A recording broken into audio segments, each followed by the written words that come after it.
Awakening with Brahmakumaris. Namaskar. Welcome to Awakening with Brahmakumaris. Let's welcome Sister Shivani. Welcome, Sister. Om Shanti. Om Shanti.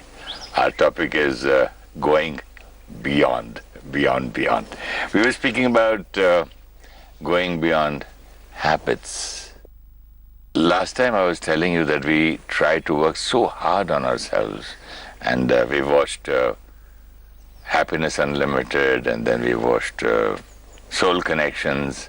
But there's one thing which is, I can't use the negative word difficult, but habits are a little difficult to change. And you said how to change with replace them instead of curbing or controlling them, and replace them with New meditation. Yeah. And similarly, I did something I would like to share with you. I've been reading a lot these days. It says to change anything within our consciousness,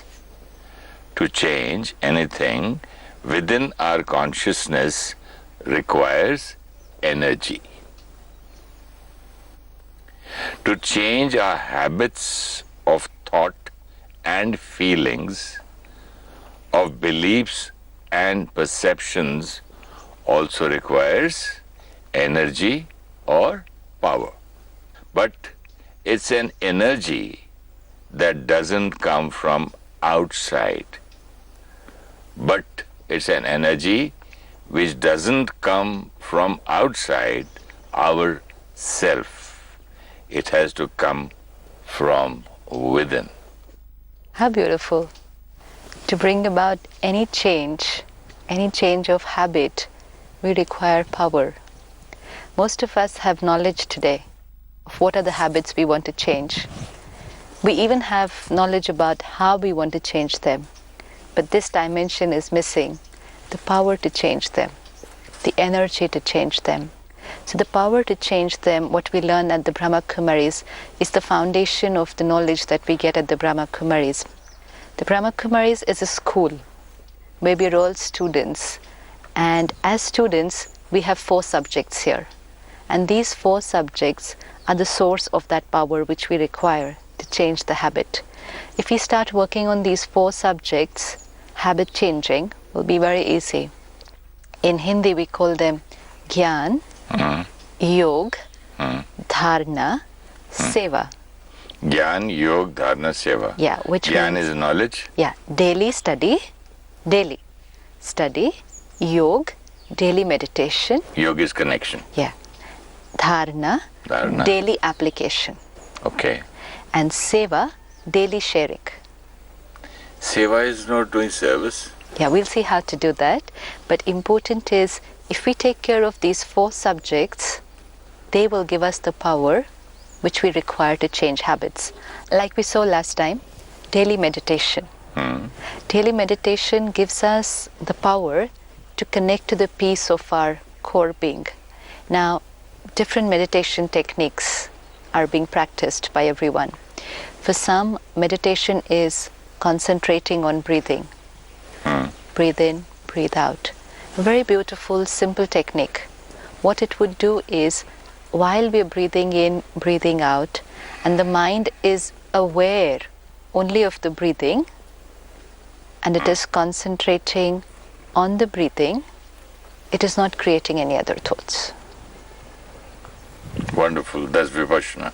Yeah, so it's not creating any other thoughts. The day-to-day mundane, sometimes waste, sometimes negative thoughts, the ordinary thoughts, it's not creating any of that. But still the strong thoughts which is deep down in sanskara, they just erupt. Yeah, they just come out. Because the top layer became silent. It's like a pond of water. When the top layer will become silent, you will be able to see what is there beneath. But when we are so occupied in the top layer, I have to do this, I have to go here, I have to finish this, my children. The things which are there in the bottom layer, past hurt, emotional blockages, rejection in childhood. They are not seen. They are not seen, they are there. But what is happening because of what is there below? If there is dirt below, the top layer of water will also be murky. It'll be unclean. Yeah. And then, because we won't know that this top layer of water is unclean because of what's lying below, we will just keep trying to change the color of the water on top. And then however hard we try, we don't get permanent results because the bottom is unclean. So when we do this meditation technique that we're concentrating on our breathing, we're silencing the top layer. Okay. The bottom layer can be seen. And very soon the bottom layer comes on top. It becomes very visible to us. This is what I was holding. This is what I was creating. This is not permanent. This is not permanent, but this is something that I've been holding for a very long time. So this is one kind of meditation technique. Another meditation would say, focus on a point and try not to think. You know, a point, a light, a flower, a candle flame, anything, a picture, an object. Focus, not to think. Now what will happen with this when I concentrate on something, and if I'm really doing it the right way, again I'm not creating any mundane thoughts. But many find this difficult to do, not to think, because the nature of the mind is to think. And then if you try to do something which is against the nature. Yeah, when you try to go against something which is natural, it kind of creates a pressure. And because it's like something which is very fast, our thoughts are so fast that if we try to suppress them or stop them, it can create some kind of a pain here.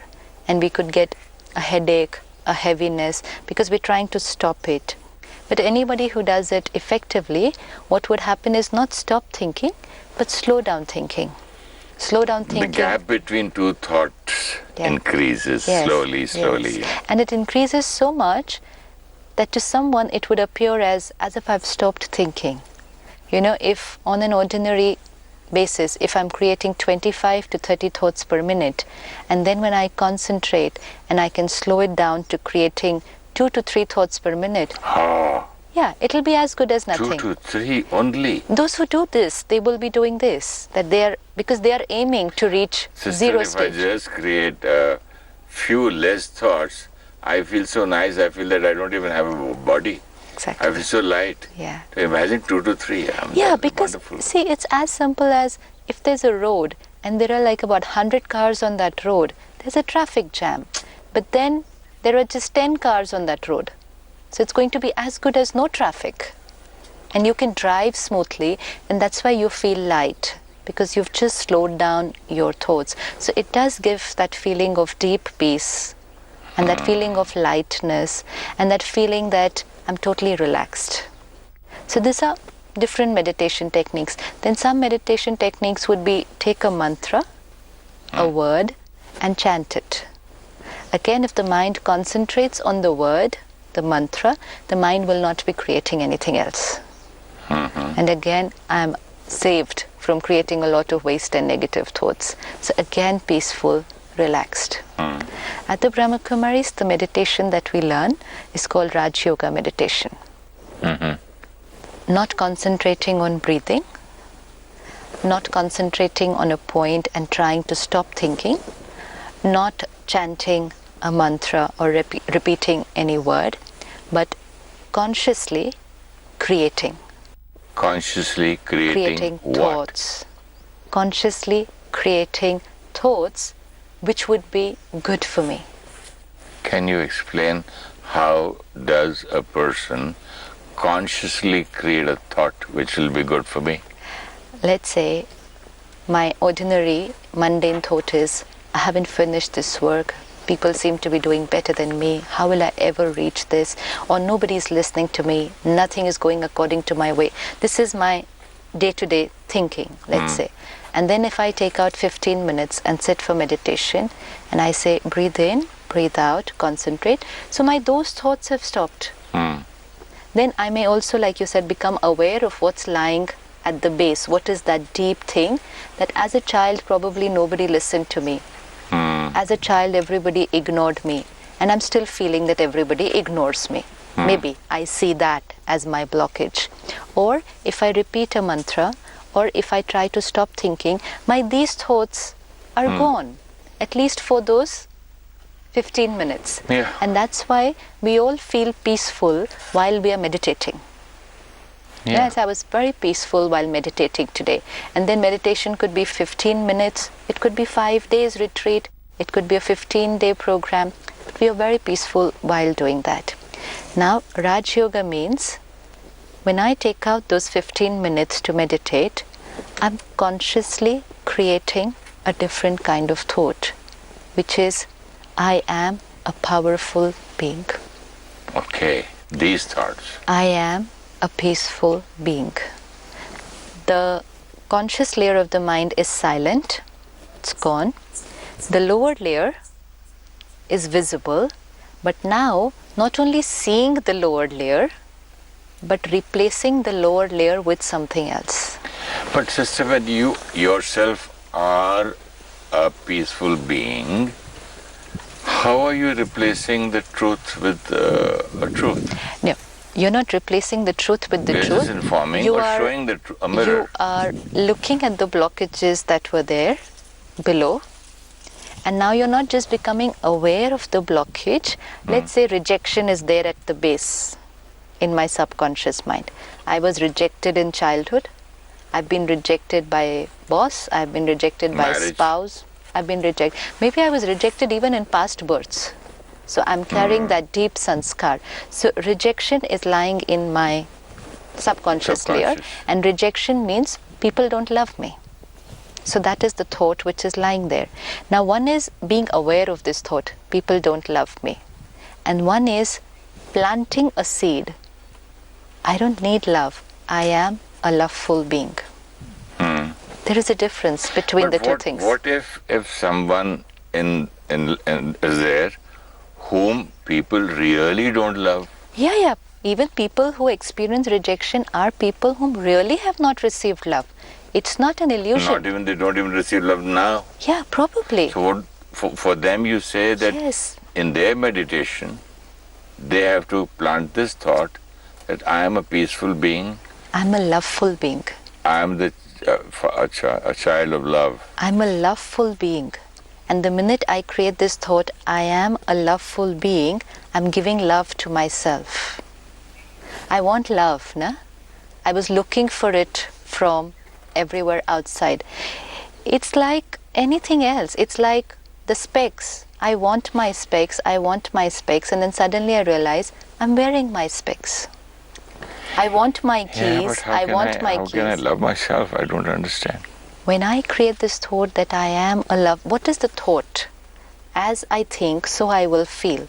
When I create this thought, no one loves me. Just let's take one thought. No one loves me. No one cares for me. I try so hard. Still I don't get acceptance and love from people. Now this is an internal conversation that goes on and on and on. And every time there is a slight trigger, slightly somebody will ignore me. Somebody will not talk to me properly. Somebody will forget my birthday. A trigger that will come. That reconfirms. My conversation starts all over again. See, I told you nobody loves me. And then I start creating that mood of feeling sad. But then this will keep happening repeatedly, and that subconscious layer of rejection is getting stronger and stronger and stronger. Now we are moving one step ahead of just being aware that I have feeling of rejection, to healing that, to changing that. One is awareness that I have this disease, and the other is curing that disease.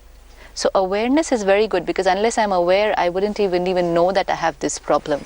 But then I can't stop at just being aware that I have a disease. I have a tumor. Okay, I have a tumor. There is a blockage here. But now what about cleaning that blockage? And cleaning that blockage means not no one rejects me, everyone loves me, because it's not the truth. People around me are really not loving me. So I can't cheat myself. This is not the truth. Then? It's not the truth. Nobody loves me. No one is appreciating me. Then in meditation, aren't you lying? No, we are not saying everyone loves me. We are saying the truth to ourselves. I am a loveful being. The truth. We cannot cheat ourselves. What is the meaning of I am a loveful being? I, the soul, want love. Because I like love. but I was looking for it Outside. only because I forgot that this is my property. And now, the more I remember, and not just remember, I give it out. Just remembering also will not make me feel very nice.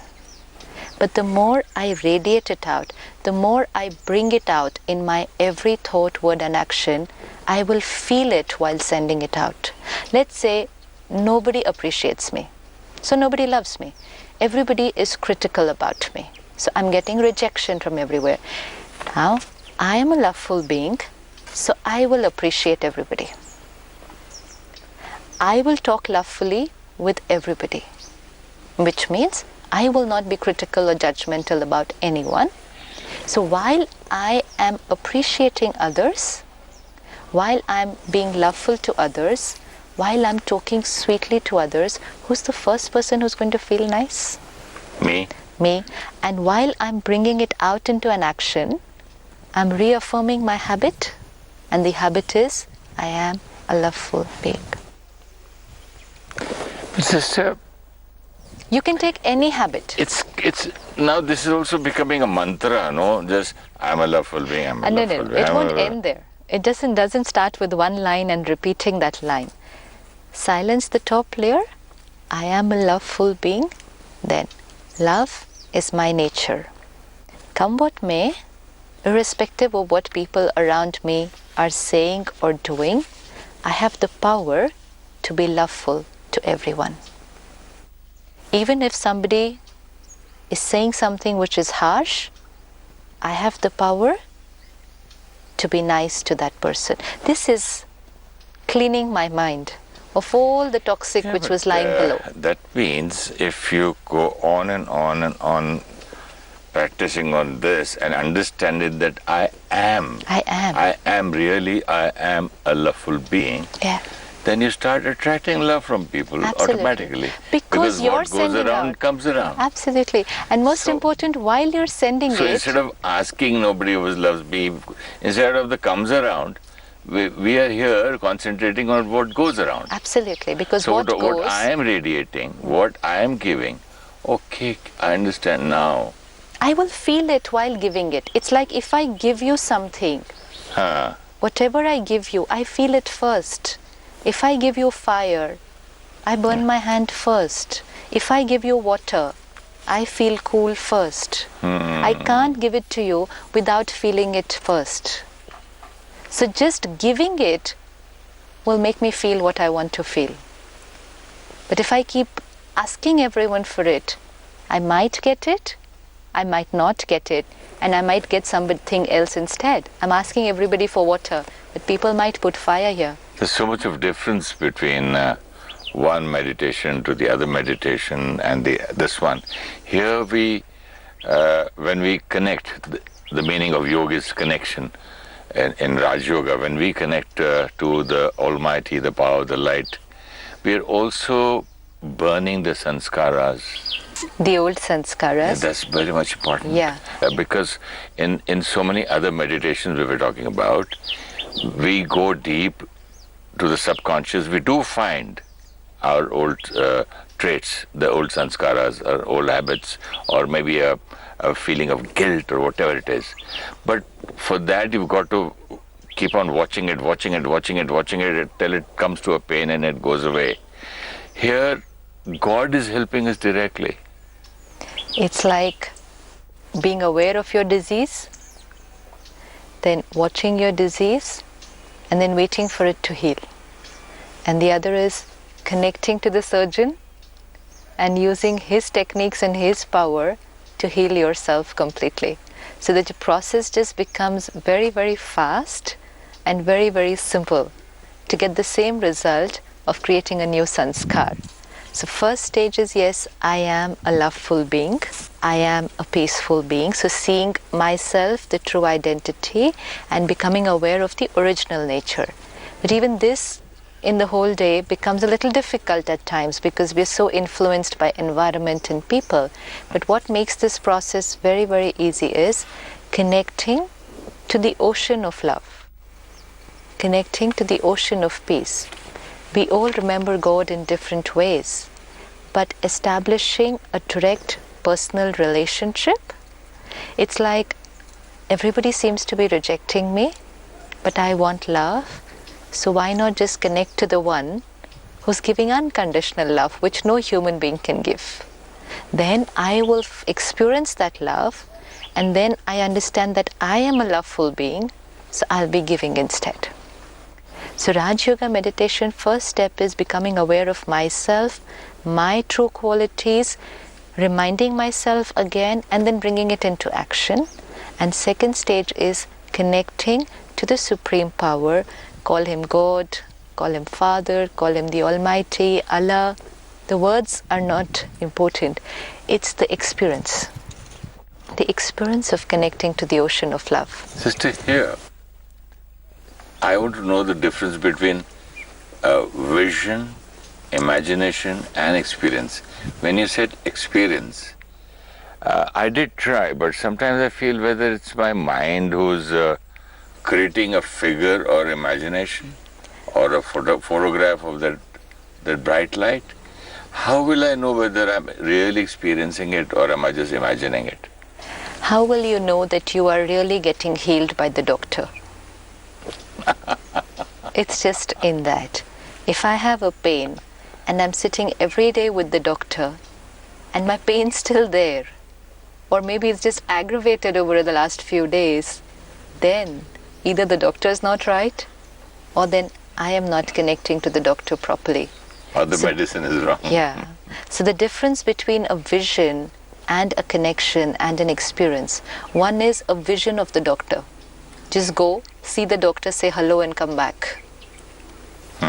Go meet your doctor every day. Your doctor could be your friend, so go meet him every day, say hello and come back. So you have a vision of the doctor daily, but you're not taking his treatment. You're not healing yourself. So vision is not really important. You don't need to have a vision And what always. about imagination? Again, if it's imagination. But in imagination, if I go and meet the doctor and eat his medicine, how do I know that it is the real experience?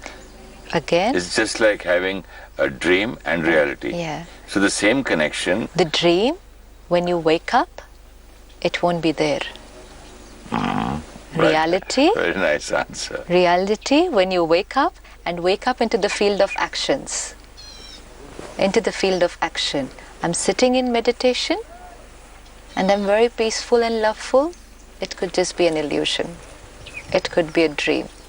But when I come out into the real world, into the field of relationships, into the field of activity, and then I'm loveful, then I'm peaceful, irrespective of chaos and crisis around me, then what I had done that time was not just an imagination, but that was healing, and I can see the proof of the healing in my action. So you mean to say not that half an hour, but that 23 hours and 30 minutes. Absolutely. That is the real being. That is the experience. The answer to my question whether I am doing it the right way or not. Absolutely. If you are seeing your habits change, if you are seeing deep-rooted pain and hurt of many, many years or sometimes even past births just dissolving and getting replaced with love, that's the proof that I'm connected to the right source. If it was imagination, it can just be fleeting moments of peace and love. I felt very loveful for those few moments, but I have to feel loveful. So that can be even in a dream. Yeah. Oh, I had such a nice dream and somebody woke me up. Absolutely. But you can feel so nice in your dreams. Yeah, true. Yeah, so many times I said, oh, I was having such a beautiful dream and you woke me up. Yeah. Right. But then when you wake up into the real world, you're not the same beautiful self. Oh my because God. It was a dream. I'm so happy for this clarity, sister, because I was always thinking that whenever I get connected to the Almighty, to the power, to the light in my meditation, I was always doubting myself. Probably I was either not, I don't know, let's not give myself a word now. Whether it's, imagination or a real, or maybe it's just a... He is real. First, he is real.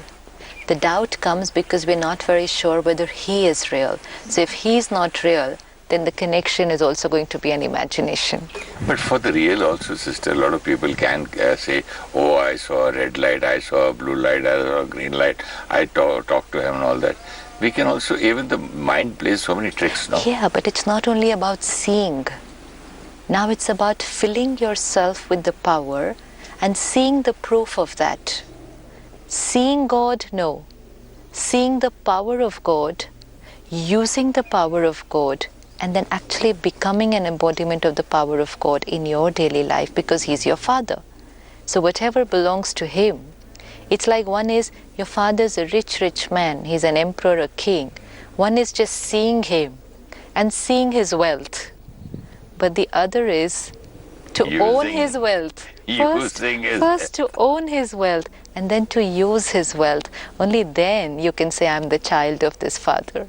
Because whatever is the father's belongs to me. How proudly we use it as it is mine. It is. It is. So my Father, the Supreme Father, every day we call out to Him, Param Pita Paramatma, Supreme Father, Almighty.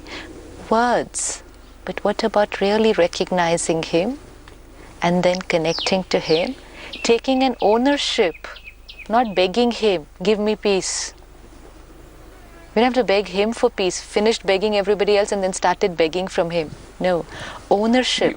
Do you beg for your own property? Exactly, but don't we always beg to God, please give me peace. Oh God, please give me peace. Oh God, please give me this. We don't have to ask our Father. Ownership, whatever is His belongs to me. Take it, and now whatever belongs to me, I'm going to use it. It is also not possible that I have tremendous amount of wealth, but then when I come into the field of actions, I'm behaving as if I have nothing. So I am a peaceful being, child of the ocean of peace. It's a tremendous amount of peace. Now use it in the field of actions. And which means by every thought, word and action, embodiment of peace. So you've given a wonderful medicine for all the moods and habits and all sanskaras. This is the first step. Meditation. We still have 3 subjects left. Our daily study, daily application and daily seva, sharing. You said dharana, yoga, so many words. Gyan, yog, dharana, seva. So we saw yog. Now we have to see gyan, dharana and seva. We'll do that. Till then, we have less time for this episode. And can we have a wonderful meditation on the connection with the... Sure, definitely. I, the master of this body, pure energy, the conscient being, I, the soul, am a loveful being. Love is my true nature. Love is my property. Let me look at myself, a shining star, tiny point of light in the center of the forehead. The Master. I, the being, am the child of the Supreme Father.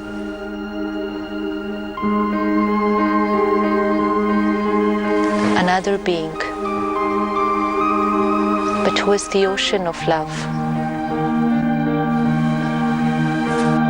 Unconditional love, unconditional acceptance. I am His child.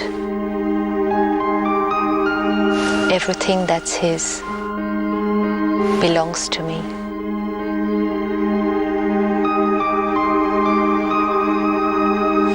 I, the master ocean of love, let me see myself in the field of actions. With this awareness, I am a loveful being, child of the ocean of love, sharing, radiating love in every interaction. Om Shanti. Wonderful meditation, sister. We'll do the next 3 topics in the next episodes. Till then, Om Shanti.